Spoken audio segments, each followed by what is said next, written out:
Indiana, home of Pacers basketball. Miller for three, and he got it. Legends have been born. Miller retreats to the three-point line and hits again. Memories have been made. Haliburton, a deep three for the lead. Oh, baby! Great basketball has been played. Nembhard away. Hits a three at the buzzer to win the game. In 49 states, it's just basketball. Flips it to the big fella, fake shoots, and hits! But this is Indiana. Throws it down. And you're listening to Setting the Pace. Let's go! Your go-to Pacers podcast. Setting the pace with Alex and Facci. Alex and Facci. Alex and Allison. Setting the pace with Alex and Facci. Alex and Facci. Alex and Allison. Setting the pace with Alex and Facci. Alex and Facci. Alex and Allison. Setting the pace with Alex and Facci. Alex and Facci. Alex and Allison. We got Pacers hooping, let's talk stats. Hot takes, all facts. New topics, updates. Three-pointers, fast breaks. We keep scoring, we don't need to stop. New episodes, weekly drops. This your number one podcast. Sweeping every team, we gon' need a mop. Setting the pace with Alex and Facci. Alex and Facci. Alex and Allison. Setting the pace with Alex and Facci. Alex and Facci. Alex and Allison. Setting the pace with Alex and Facci. Alex and Facci. Alex and Allison. Setting the pace with Alex and Facci. Alex and Facci. Alex and Allison. Happy New Year, Pacer Nation. Welcome back to another episode here of Setting the Pace, your go-to Pacers podcast. And we are here to celebrate a Pacers victory over the New York Knicks that happened on Saturday night. But we hope you guys enjoyed that intro. Chris Saneri, Jay Smooth, bringing the freshness to the podcast. Facci, how we doing, brother? New intro, a winning streak, a new year. Things are just feeling good. I don't know. I got a different outlook. This Pacers team, they might be going somewhere. And I really do hope you guys like that intro because they're feeling freshened up. Some could even say feeling smoother. Jay Smooth, how you doing? Oh, there we go. There we go. Facci with the play on words. Love it. But this was a game against the New York Knicks that was very interesting because we found out Saturday afternoon the Knicks had just made a blockbuster trade to get OG Anunoby, Precious Achiuwa, and Malachi Flynn from the Toronto Raptors in exchange for Emmanuel Quickley, RJ Barrett, and a second-round pick that belongs to the Detroit Pistons. So a pretty good pick there for the Raptors, and it made the Knicks a little bit shorthanded because they had players on the move with this trade pending. So the Pacers kind of could have fallen into a trap game here, Facci, overlooking their opponent potentially, but that wasn't the case. They had an incredible night shooting the basketball. They set a franchise record for most three-pointers made in a game. Aaron Nesmith, his career high in three-pointers made, but Tyrese Haliburton, we got to start here. Back-to-back games of 20 points and 20 assists. He had 22 points, 23 assists, ties the franchise record for 23 assists, which Jamal Tinsley did against the Washington Wizards. I think it was 2004. Was that right? 2002, something like that? 2001. Okay. It's been a while. I mean, since that's happened. So 22 years ago is when that record was set. So kudos to Tyrese, but your thoughts on just Tyrese's performance, really the last two games, was specifically this game. I think it's only fitting we start with Tyrese because I feel like maybe we didn't give him enough of his flowers last game when he had, 20 and 20 and 0 turnovers.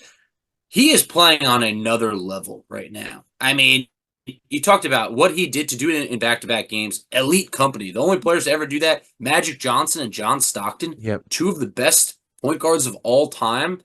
And then, of course, in Tyrese fashion, well, he's got less turnovers over that span. He only had 2 turnovers compared to, I believe, Stockton and Magic were right around like 6 or 8. So he's actually, that's right. Solidly lower than that, which is even more impressive. But now Tyrese ties the assist record in a game for the Pacers. It feels only a matter of time. He's going to break it. I feel like Tyrese is so good that when he sets his mind to something, he could easily come out next game and say, you know what, I want to get 24 assists. And I do think that he'll get it because he's that gifted of a passer. But the level that he's playing on now, I mentioned, I said elite, all NBA, special, whatever word you want to use to describe Tyrese Haliburton, some of those words fall short because the amount of points he's generating on a nightly basis, it's MVP level. I know the Pacers don't have the wins to back it up, but what this man is doing, he is truly a magician with the rock, and he is the engine for this Pacers team that makes them continue to go forward. No, that's totally right. And it was funny because after the game, Tyrese Haliburton said, had he known that 23 was a franchise record, he would have tried to go for 24. I believe that, and I think we all believe that, and I'm here for it, though. Yeah. Why not go for the record if you have a chance? I love how people were so upset. Like, there was a video going viral ridiculous on Twitter after the game Thursday against Chicago because Tyrese was hunting for that 20th assist when he had 19. I don't have a problem with it. I think it's great. You know, we said the same thing about Giannis going into the game plan against the Pacers third string. That was worse. Yeah, I mean, he did it for 6 straight minutes just trying to get the ball and score every single time so he could break the franchise record. I didn't really care about that. It is what it is. It's a cool moment. You don't usually get those opportunities, so why not try to do it? You know, Tyrese had 19 assists heading into the fourth quarter, and the Pacers had a big enough lead. You kind of wondered, is he going to get back into the game? And we're like, okay, you know, if New York can keep it close, maybe Rick will put him back in there just to kind of make sure that things are, you know, solidified here for the Pacers. But, you know, Tyrese came in. He didn't shoot the ball particularly well from three. I think it was 2 of 10 from three in the game, Facci. So not a great shooting performance from Tyrese from beyond the arc, but like everything else, it felt like he was just in complete control of the game. And he was making some great passes. I mean, some of the passes that he makes, I mean, we're not really surprised by it anymore just because he's an elite pass maker, but it almost felt like some of that good mojo was flowing into some of these other guys because there was a pass in the first quarter from Aaron Nesmith where he drove baseline, hung in the air, and then found Andrew Nembhard for a wide open three, which he cashed. So, you know, you're starting to see just other guys starting to connect a little bit. You know, obviously Nembhard's got some craftiness to his game as well with his ability to drive. And I tell you what, when Nembhard drives and he has all these fakes and you see the Knicks defense react or like opponents' defenses react, the Pacers arena, the fans get pretty excited because Nembhard is really kind of a herky-jerky type of player when he gets into the paint. And, you know, sometimes it doesn't lead to much, but it's just he gets the defense's head on a swivel. But I want to go to just Aaron Nesmith and the game that he had tonight. 7 of 11 from three. Career night for him, like I mentioned in the opening, but 25 points was a plus 10 for the game. Nesmith has been balling out all year long, but specifically as a starter the last 3 games. I love Nesmith in the starting lineup. He's like that jolt of just energy and just toughness that the Pacers needed. And I know it sounds comical, but yeah, we didn't trade for OG because the front office is probably saying, we got Aaron Nesmith at home. Look, I know he's not OG, but what he's bringing to the table right now, you might not have to empty your treasure chest of assets when you have a player right now who I think is playing really, really well. Aaron Nesmith has taken his game to the next level. I think on both sides of the ball, he's been huge for this Pacers team to the point where I can't imagine where they would be without him. And I never thought we would say that when we traded for him. I never thought that'd be the case. We thought, okay, hey, this is a player we're going to roll the dice on. He has just blossomed. But 7 of 11 from three, I mean, awesome stuff to see. I'm going to just steal your tweet, steal your thunder, whatever it is. You put out a great tweet about the breakdown of Tyrese Haliburton's assists. He had 7 to Turner, 5 to Nesmith. I mean, we've seen for a while that it's just that Aaron Nesmith, you know, he gets great looks off of Tyrese Haliburton shots. And who doesn't? But I just feel that he's someone who benefits so much from having a point guard like Tyrese Haliburton.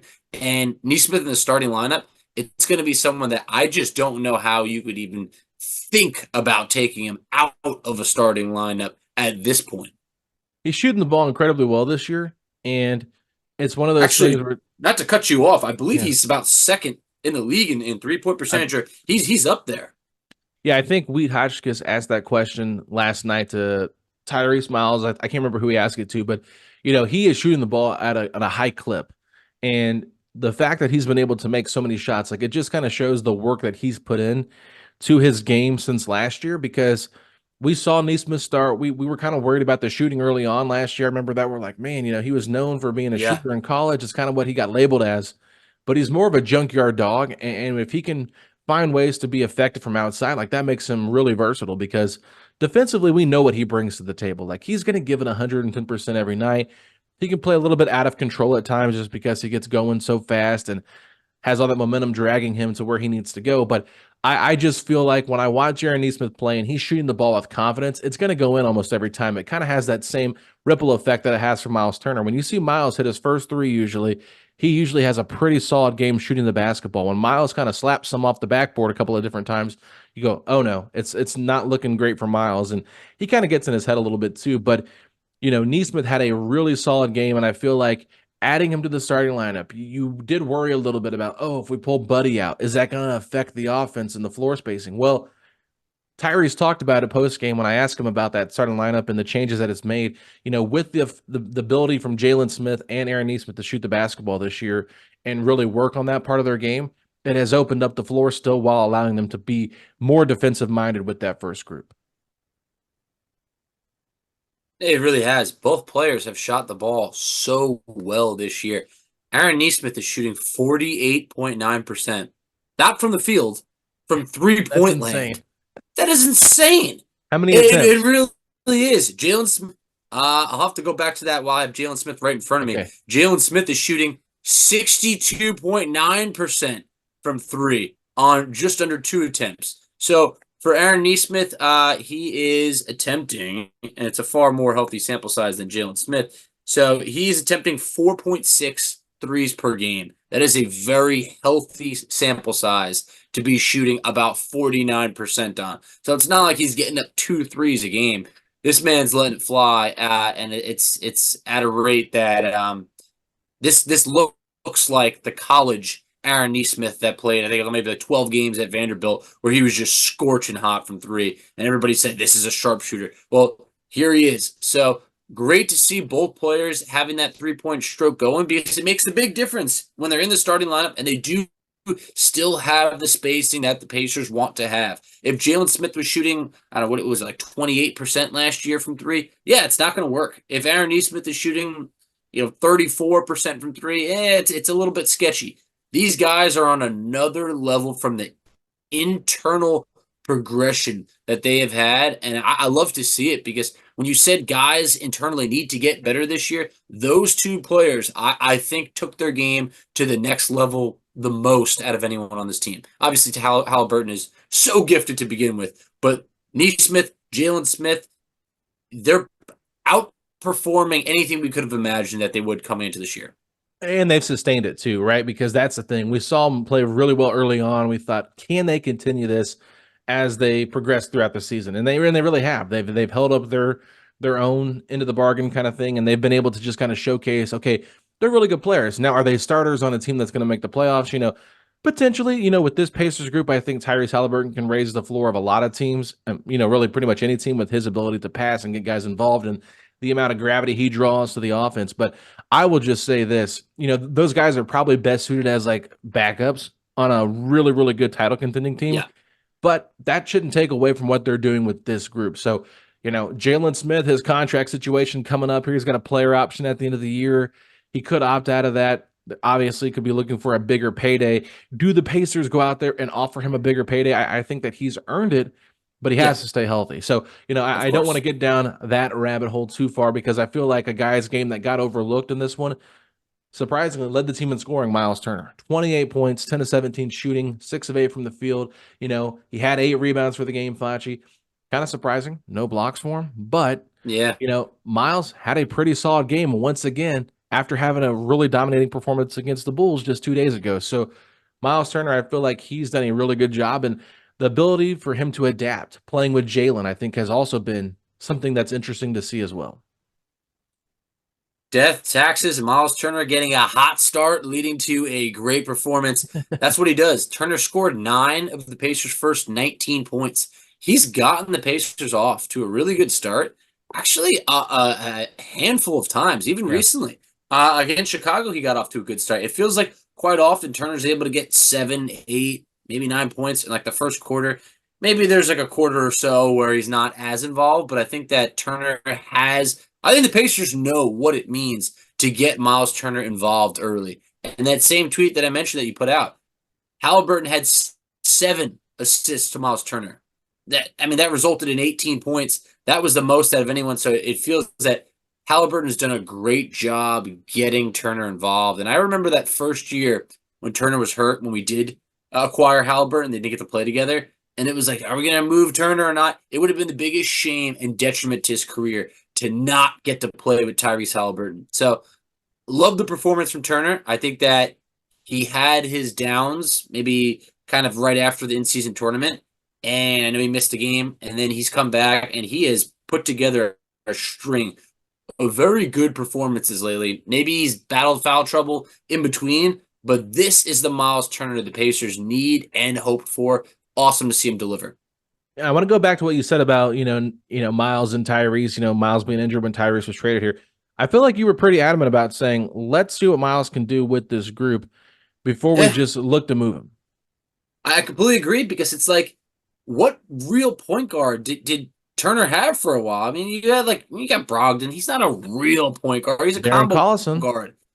Darren Collison. Look, you like Collison, but is Collison moving the needle for anyone? I really don't know. Then it's like you got like your Jeff Tees. It's like there was so many guys out there that were like, it's not like a real pass first point guard.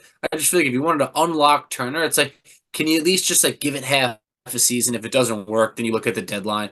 What we saw when we gave it half a season, all of a sudden it was like, wait a minute, Myles Turner's playing some really good basketball right now. And I think that it would only make sense to keep them together longer. And I think that Turner showed last year was not a fluke, and that Haliburton's going to put him in the right position to succeed. So I'm really happy that we did not move on from Turner, when he had that foot injury, because we would have never known what he's capable with a real, franchise point guard. I think there's a couple of different factors there. Obviously playing with the true point guard in Tyrese, like nobody the Pacers have had has been at the level of Tyrese Haliburton. True point guard or not, it's just like none of these point guards have been superstar point guards in the making, right? So that is number one. And number two, there's no Domantas Sabonis clogging up the paint, clogging up the offense with what he's doing. I mean, that's the big thing right there, too. Like, you cannot forget how they utilize Sabonis. And, Sabonis is a very good player. He does a lot of really good things. But for him to be at his best, Sabonis was probably not the best person to pair with him. We obviously saw it did have some moments where there was success with those two. But, Turner being more utilized in the pick and pop, pick and roll is much better for his game than putting him, kind of in that Obi Toppin type of role where he's just kind of spreading the floor as that's a good point.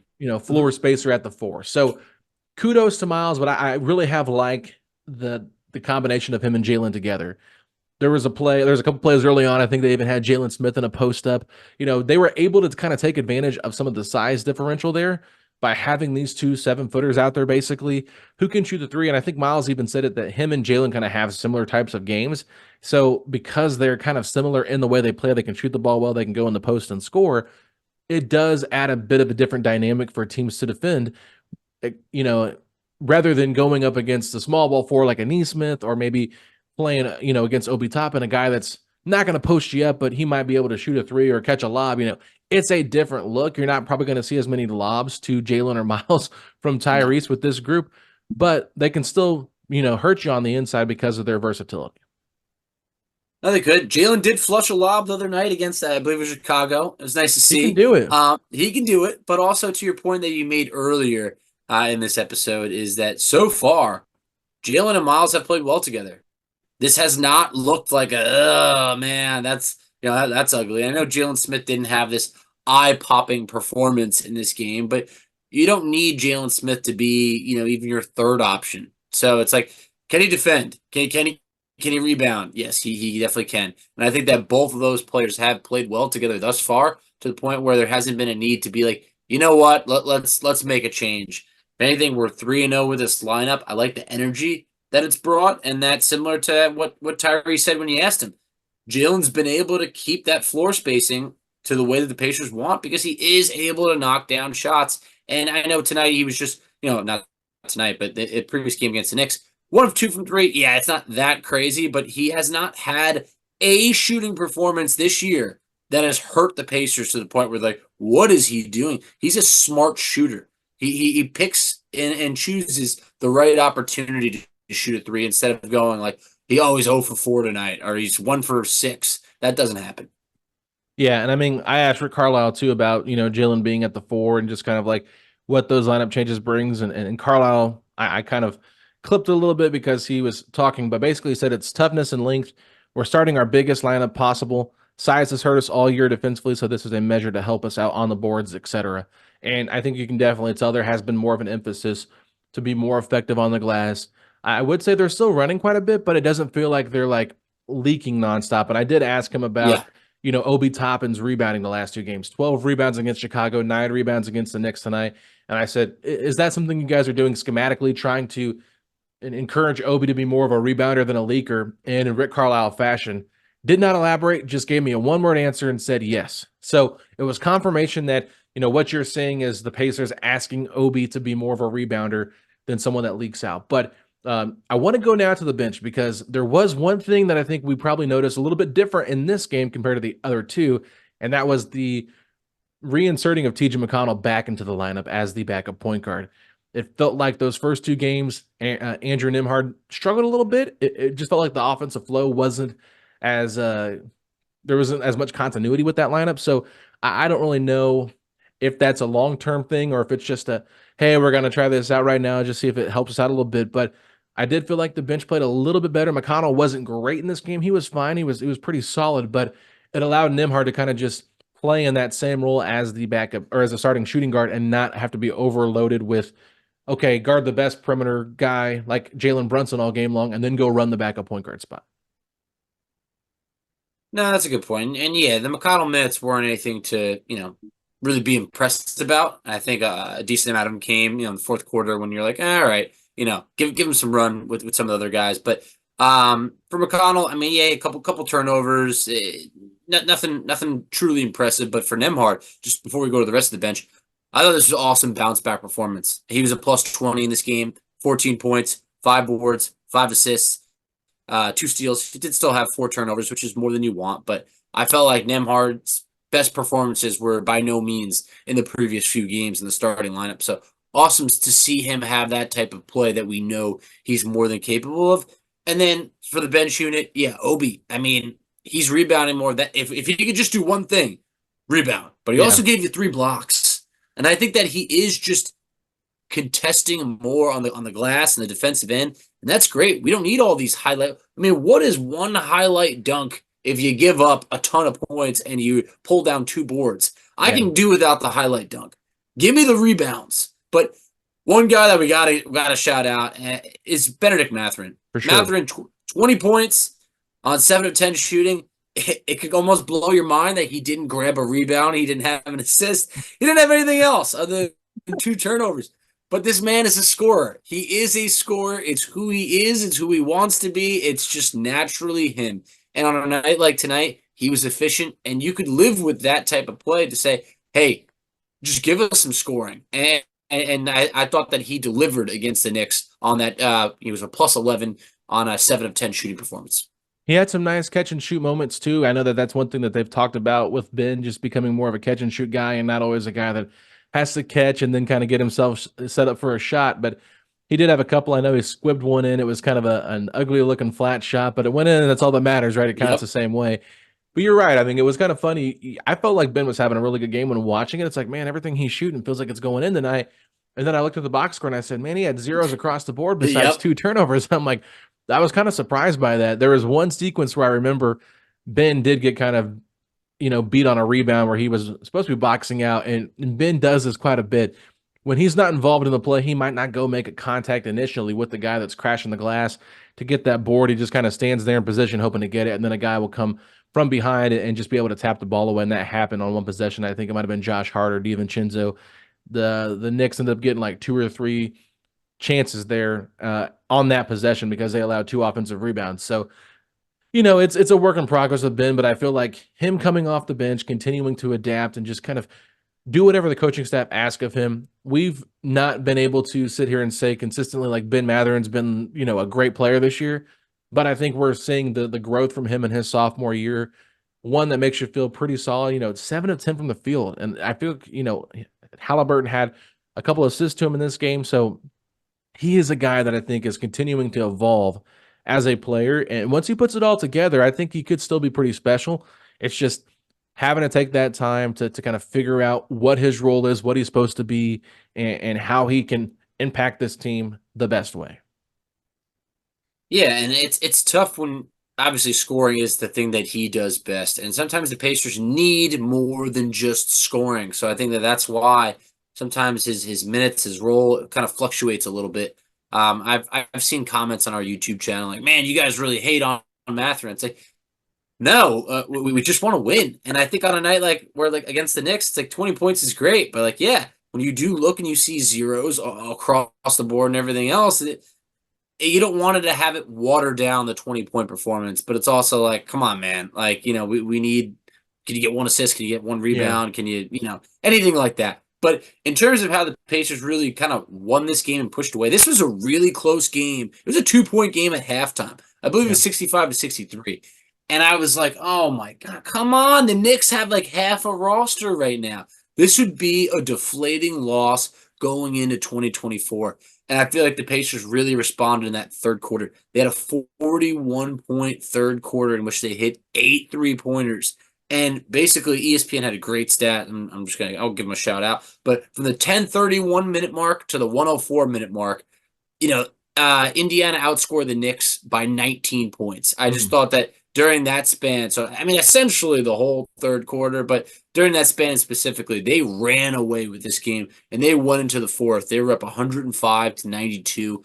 I just felt like that was a big difference. But look, on a night where Tyrese has 23 assists, he had 7 assists in that third quarter. He had 8 assists in the first quarter. So, I mean, it's not like I guess it was anything special, but it was just like he was so good. The ball movement was so fantastic that I just feel like that third quarter is where the Pacers pushed ahead and never had to look back. No, you're right. And I think you got to give a lot of credit to Andrew Nembhard, Jaylen Smith, and even Obi Toppin, because being tasked with guarding Julius Randle and Jalen Brunson is not easy. I know that the Knicks were on a second night of a back-to-back coming into this game, but Jalen Brunson and Julius Randle both shot 9 for 22 from the field. And that's a credit to the Pacers defense and putting a lot of pressure on them and putting a lot of attention on them. And I know Rick Carlisle after the game praised Obi Toppin for his defense on Julius Randle, kind of set the tone there. And you could tell those two guys were getting a little chippy, because it's Obi Toppin's revenge game against the Knicks. And I wanted a bigger performance. I really did. I wanted to lean into that revenge game, but Obi got the win. And I think for that, I think he's very happy. I mean, it's kind of tough when, I give Rick a lot of credit because Obi Toppin was the 10th man to check into the game tonight against the Knicks. So that's tough. For him to check in, right, and kind of be like the 10th man, and he's having to adjust now from starting 28 games to coming off the bench now, he has to figure out a way to be impactful. And so for him to go out there and really play hard, I mean, Rick rewarded him in the third quarter by being the first sub into the game. So back into the second half. So that to me is like, okay, if you play the right way and you prove it, Rick's going to reward you. So he did a really good job on Randle. Randle was clearly frustrated. He had a technical foul in this game. I thought things were going to get a little bit out of hand when he had that first offensive possession in the second half against Jaylen Smith. Rick completely shoved him with his forearm. There was no call made. Rick Carlisle was livid. Jaylen Smith gets thrown to the floor, and Rick Carlisle pretty much runs all the way to the free throw line, yelling at the referee, just trying to pick up a technical foul because he was hot that was not a call, and he was standing up for his guys. And I do think that it did kind of set the tone the rest of that quarter because Julius Randle was not getting the same amount of foul calls for him after that, and it led to him getting a technical foul. So, Julius Randle is a very hot and cold type of player, I would say. Very much. Not the biggest fan of watching him play, but he has torched the Pacers for several years, like 28 points and 12 rebounds. You look at the stats, you're thinking, that's a pretty good stat line, but it was not a super efficient stat line for him. Just 40% from the field, 20% from three. I felt like he was good in this game, but it could have been a lot worse. Definitely could have been a lot worse. And there's quite a few technicals called in this game. The guy who actually absolutely killed the Pacers was Dante DiVincenzo. Oh my God. Had a career night. 38 points on 15 of 21 shooting. Yeah. I mean, that's crazy. But, and like, I know Randall still did give us 28, and Brunson did give us 28, but Pacers got the win. And I think that the Knicks defense, usually they're known for defense. Obviously, they're short on bodies. For the Knicks to give up 140, that says a lot. It was nice to see the Pacers, crack that 140 mark. Selfishly, as well as everything went, I wanted to hold them below 120. There was something about that sense of pride lately of like, we've been on a streak of like keeping teams below 120, specifically below like 117. But man, a win's a win. I think this was a win that could really bring some momentum into the New Year's, something that you had to have. 40 assists for the Pacers. If 30 is usually the mark, 40 is incredible. And overall, I mean, they shot 59%, 53.5% from three. There was so much to like in this game, but overall, it's just continuing to push forward, get another win. One thing that was interesting, I saw this stat. Tyrese Haliburton now has 23 double-doubles, the most of any guard in the NBA, and tied with Giannis for the most in the Eastern Conference. How about that? Well, we'll see if Giannis can get another double-double against the Pacers tonight as the Pacers play the Bucks in Milwaukee. Game 4 of the year against the Bucks already, Facci. So I know you were talking about it off air. You're like, I'm tired of seeing the Bucks. It's a lot of Bucks. It's a lot of Bucks. We're going to play them 5 times. I mean, why couldn't we have played the Pistons 5 times or anyone else, you know? But it's just, hey, the fact that we already have a couple wins against Milwaukee, I guess I can't complain too much. But, you know, it'd still be great to win this series, especially from where we left off. I want to go back to the Knicks game real quick because I think you'll get a kick out of this. I was there covering the game with, all of the guys that cover the game and my good friend Derek Kramer from my Pacers. You guys know Derek. He was sitting next to me and he said, "Is this the Evan Fournier Knicks revenge game?" Because Evan Fournier was so bad in this game. 3 of 10 from the field. Everything was short. He was a -13. Then I said, "Bro, you got to tweet that out. That's hilarious." I don't know if he did or not, but I thought that was a hilarious comment, just saying, we always talk about a revenge game like Obi Toppin getting revenge on the Knicks. So Evan Fournier still on the Knicks, getting his Knicks revenge game. That is so great. And I also thought, like, I would have loved to have been a fly on the wall when Tibbs is like, "All right, Evan, you're playing tonight." It's like, oh, am I? Ice. Yeah, I've been sitting on the bench for like 2 years. It's just like, it's crazy. He gets in there, plays big minutes, does not play well. You would have thought maybe this is an opportunity for them to kind of showcase him and trade him or anything like that. But that was not the performance for a guy who's a really good three-point shooter to go 2 of 8 from 3. But at the same point, I loved every second of it. It was great to see. And man, Alex, a winning streak, a 3-game winning streak. 3-game winning streak. After everything we just went through recently, I mean, people thought we were dead in the water. All of a sudden, these Indiana Pacers, they're crawling back. Yeah, I want to say, look, when the night started out with Rick Carlisle's comments in the pregame press conference, it was classic. Now, I will just say this. If you did not see it on Twitter or you have not heard this, it's pretty funny. So basically, Rick Carlisle was talking about the Pacers' defense of late. And, he said, we've got to get better defensively. It's kind of been the talking point all season long. But he made this reference. He said, being historically great on offense is fun, but even dating a pretty girl gets boring after a while, especially if she can't guard anybody. So it's like the quote doesn't really make any sense. No, it doesn't. But what happened here is everybody started laughing when he said that. And then when he added in, especially if she can't guard anybody, I think he just kind of lost the room there because we were all chuckling at the comment because it was so like it was a mixing of 2 metaphors or whatever analogies putting together. And I loved it. I thought Rick did a great job. There was a lot of great tweets from this and people were having a lot of fun with it. But to me, this is just like Rick basically throwing his team under the bus for their defensive performance at the beginning of the year.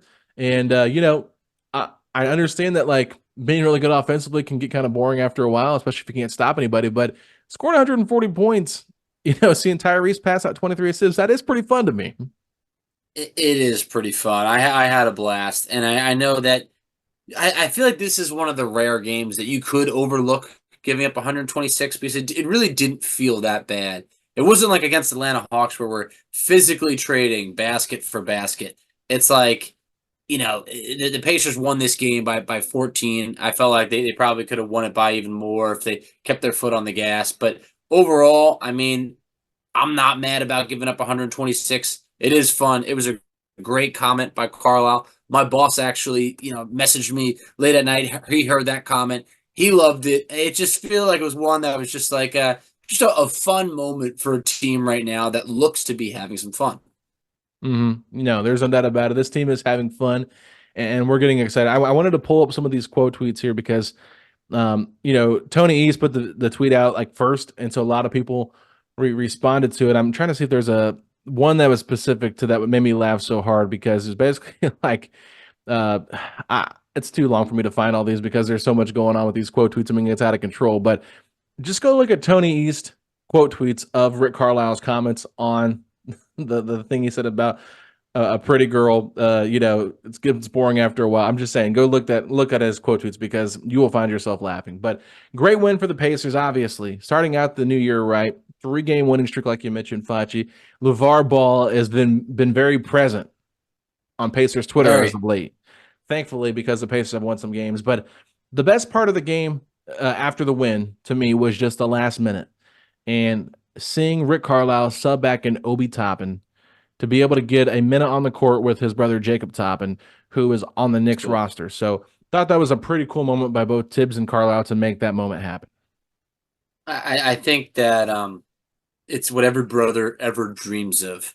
I mean, I think that, I have a brother. Were any of us ever going to make the NBA? Absolutely not. All right, we stood no chance. But I would have loved to have ever been in one of those type of settings. I mean, it's a special thing. There's very few brothers in the league. I'm not going to go through all of them, but we remember what it was like when the Pacers made history with the Holiday brothers. Remember when all three of them got on the court at the same time? Like, that's like something out of a movie. So even though it might have been 1 minute, those brothers lived their dreams. And I think that is just something awesome that there's probably never going to be another opportunity in their careers. I don't want to sell Jacob Toppin short, but there's probably never going to be another opportunity that the two of them get to play against each other on the same court at the same time. So shout out to Rick for letting Obi and Jacob be able to share that moment.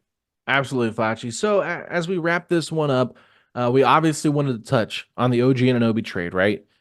And what this means, because obviously there has been a lot of speculation. Could the Indiana Pacers be a team that goes after OG Anunoby?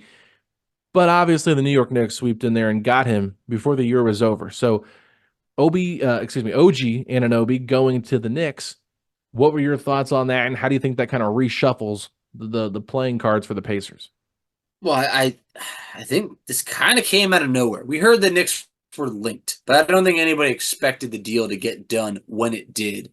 I thought what's interesting is Obi's agent is the son of the Knicks president, Leon Rose. I'm sure there's some talks that have been going on over there, but I think the Knicks got the guy that they wanted. I think that Toronto got what they wanted. I think Toronto gets R.J. Barrett, Emmanuel Quickley, two young players that are ready to play now, ready to win now. I mean, not win, but like contribute now instead of just a draft pick. And then they get a good pick from the Pistons. I think that now, we can stop talking about OG as much as we have for the past year. But there was another part of me when I saw that trade package. I went, you know what?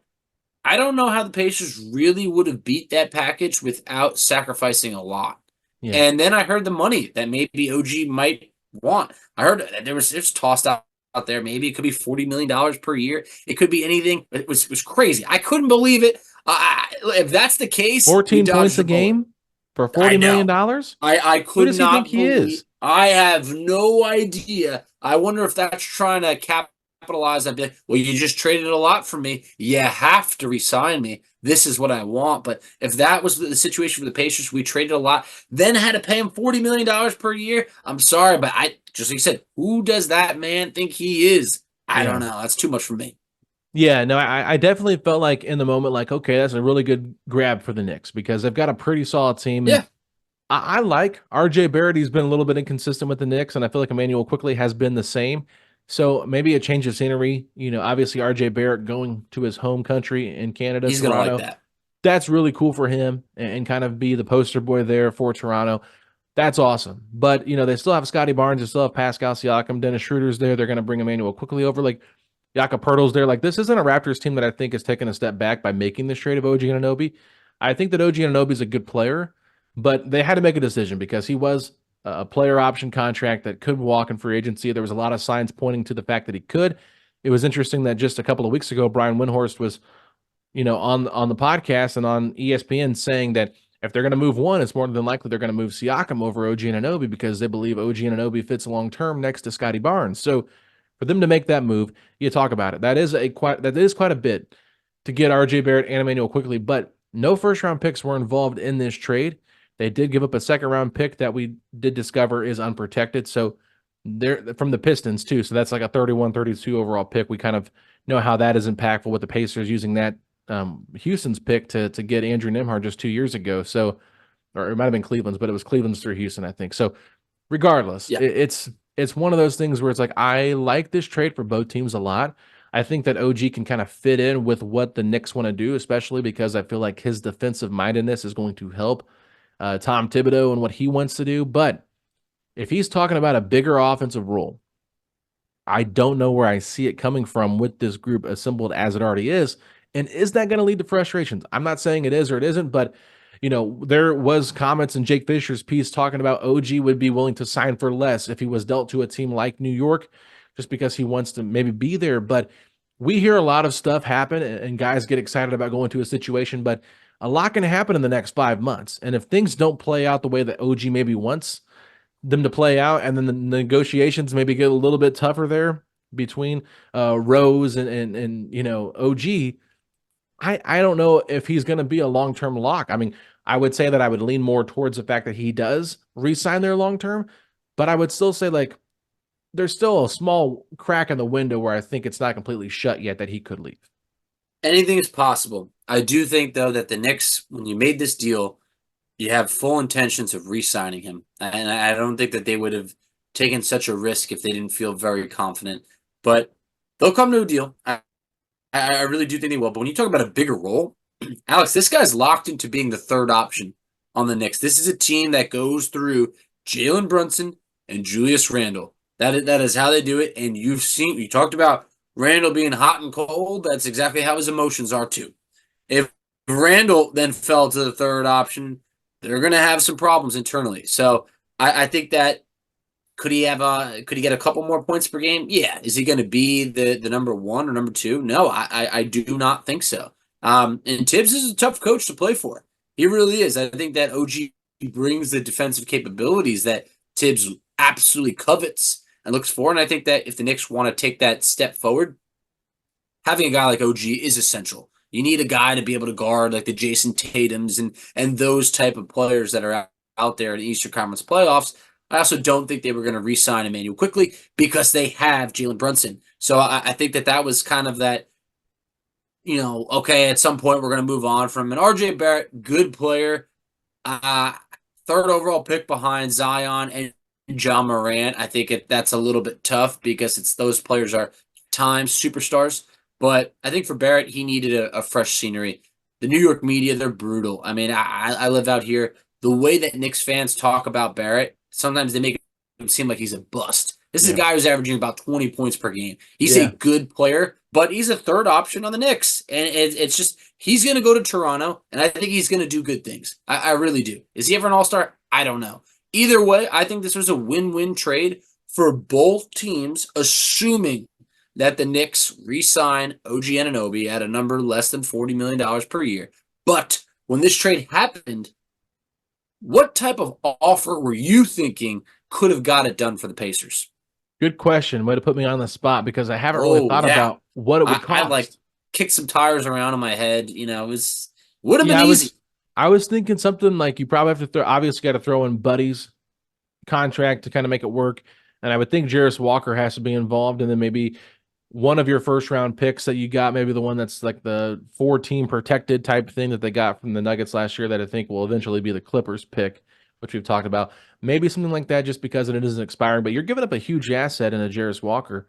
And then is there somebody else you have to throw into the deal? Because I don't know, maybe an Isaiah Jackson, somebody like that. But when you look at it from this standpoint, like Emmanuel Quickley and RJ Barrett are two starters, and that's a really tough trade to make. So I don't think the Pacers necessarily would have been smart to make that type of move unless they knew OG was going to be here. And then who would you be willing to get rid of? I don't think I would be willing to sell on Mathurin yet because he's not even finished year 2. Like, at least the Knicks have seen a little bit more from RJ Barrett and Quickly to kind of make a decision on what they want to do long term, where the Pacers, I think they're still trying to hold those cards close to their chest without giving up all their major assets. I think they would be more willing to part with picks than they would be with a lot of their young players. I think Jarris Walker plus picks would be of what the Pacers offered, and that's probably not as enticing because it's a lot of unknown there for Toronto versus getting players that are more known.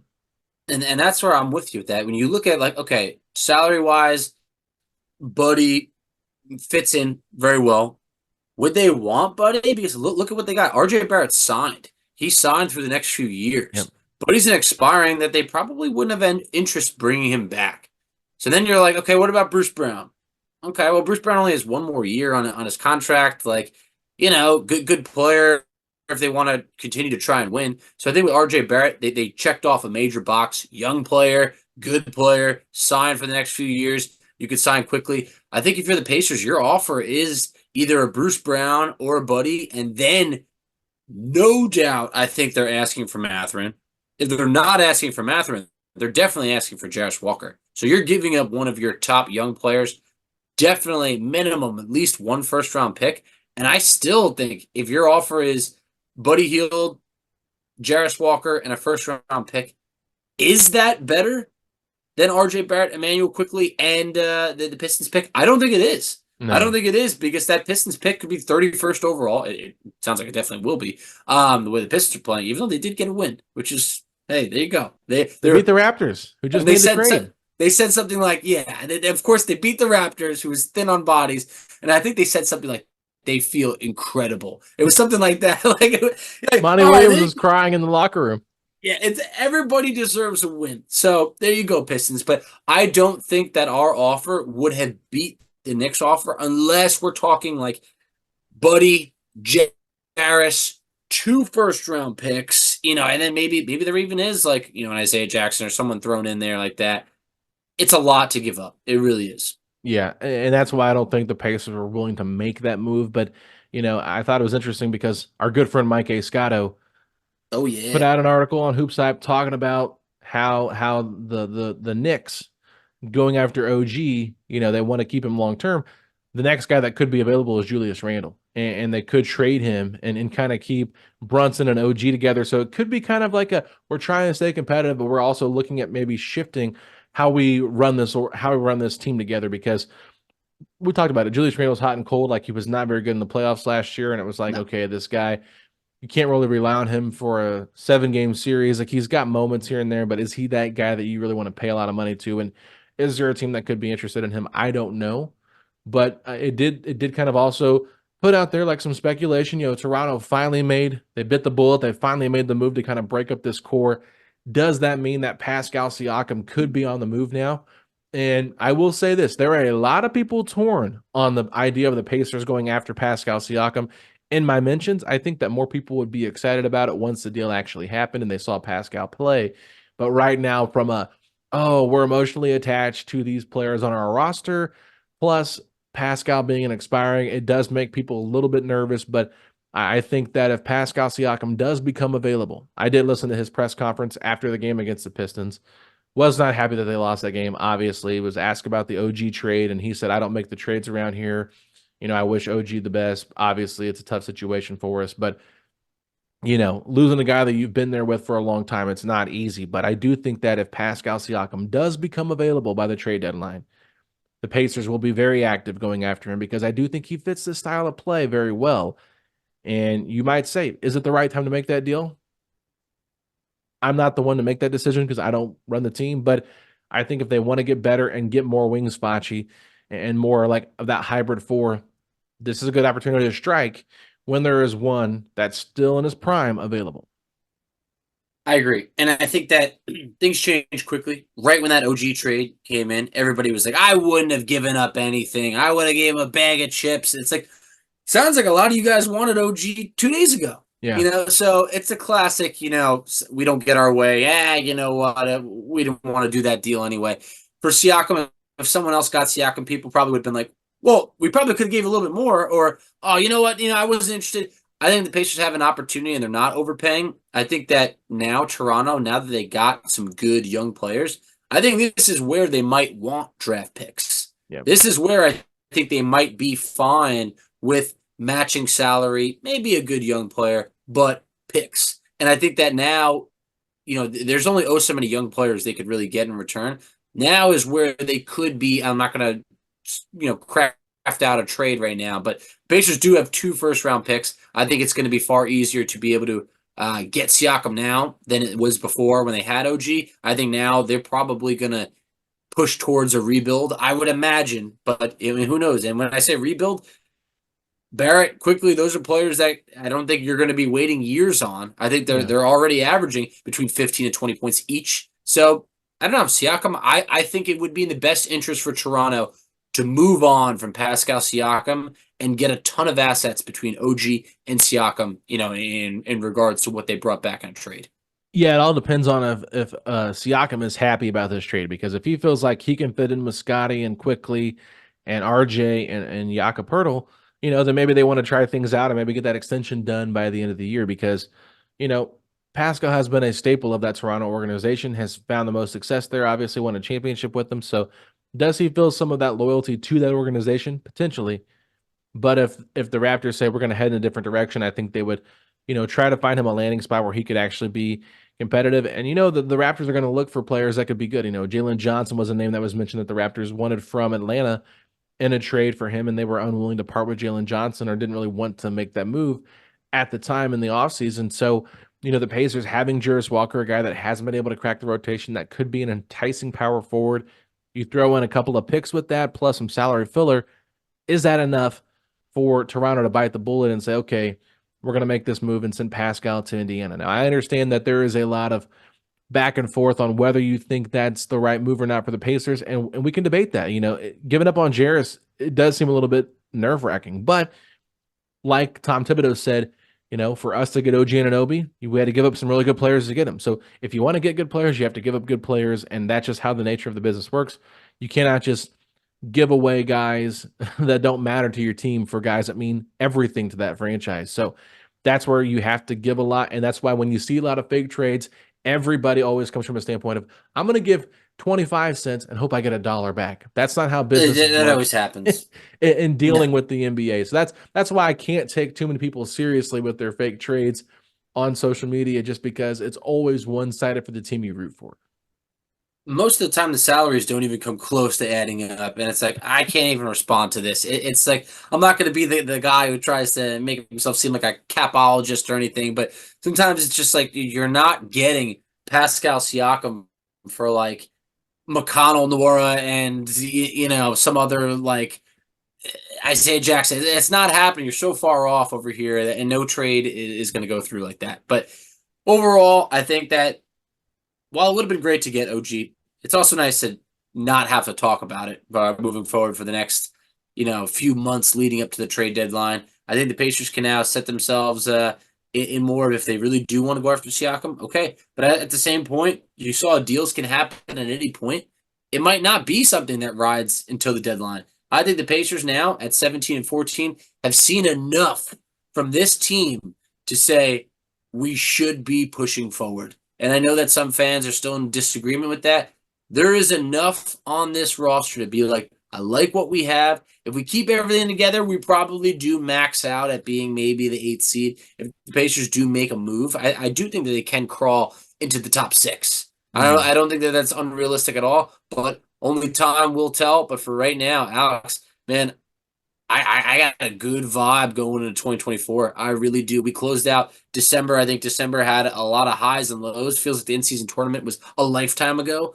That was great. And then there was a little bit of a rough patch. And the Pacers, when they were down, they didn't stay down. They got back up. 3-game winning streak. Schedule doesn't get easier, but at the same point, hey, that's life. That's the NBA. And right now, this Pacers team, they're on a lot of teams' radars as a team that people will not be taking lightly. Pacers are just 2 games back of the 4th spot in the Eastern Conference. They're currently at 7th, 17 and 14, with a 9-7 record at home and an 8-7 record on the road. So that means that they are playing pretty good basketball. It's been up and down, like you mentioned, but it has been a lot of fun. So super excited to see what they can do. And I do believe that this is a team that is going to continue to play well. They have yet to go under 500 this year. They went 2-1 in October, 7-7 in November, and then 8-7 in December. So can they right that ship? Can they continue to get better and sail into the sunset? Tough month of January ahead of us, Facci. We have a lot of very quality opponents going up against the Pacers, but they're going to have a couple games here at home after this game against the Bucks tonight. So with that being said, we're going to close things out. Facci, tell the people where they can find us at on the good old social media.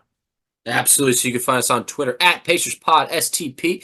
You can find Alex on Twitter at AlexGoldenNBA. I can be found on Twitter at _FACCI. You can find us on Instagram at PacersPod, STP. You can find us on Facebook at Setting the Pace. You can find us on TikTok at Setting the Pace. And Alex, tell them where they can check us out on YouTube.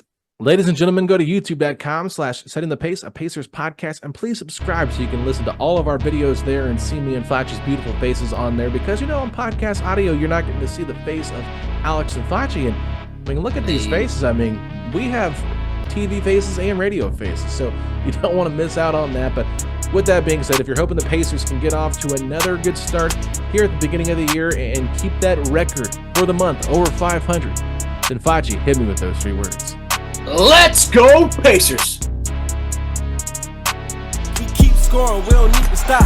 New episodes, weekly drops. This your number 1 podcast. Sweeping every team, we gon' need a mop. Setting the pace with Alex and Facci. Alex and Facci. Alex and Allison. Setting the pace with Alex and Facci. Alex and Facci. Alex and Allison. Setting the pace with Alex and Facci. Alex and Facci. Alex and Allison. Setting the pace with Alex and Facci. Alex and Facci. Alex and Allison.